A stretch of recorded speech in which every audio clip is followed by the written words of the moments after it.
지난주 저는 필리핀에 있었습니다. 그곳에 있는 사랑 하나님의 사람들 소원 가운데 하나는 하늘에서 내리는 눈을 한번 봤으면 좋겠다.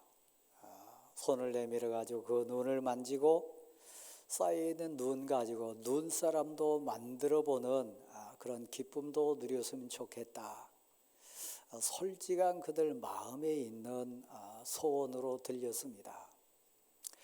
아시듯이 지난 주간 많은 눈이 서울에도 왔습니다. 지금도 곳곳에 눈이 쌓여 있는데 삶의 현장에 있는 많은 서민들에게는 불편함도 주고 또 여러 한계 상황을 끼치는 어려움도 줬지만 또 한편으로 보면 정서상으로 또 감성적인 부분에는 자연 환경이 주는 신비한 은혜가 또 눈을 통해 이루어지는 눈꽃이었고 눈의 세상이었습니다. 참 화려하지 않던가요? 온 세상이 깨끗해지지 않던가요?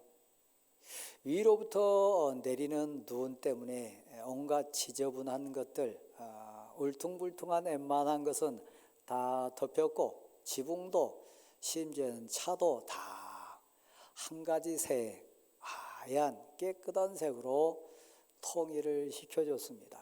자연의 위대한 신비로움을 우리는 함께 봤습니다. 은혜의 눈이 우리 심령에 내린다면 그런 현상이 하나님의 은혜 가운데 우리에게도 이루어지지 않을까요? 온갖 지저분한 거 다 덮고 미움도 시기도 질투도 다 덮을 수 있는 은혜의 눈이 내 인생 삶에 내린다면 그렇게 되지 않겠습니까?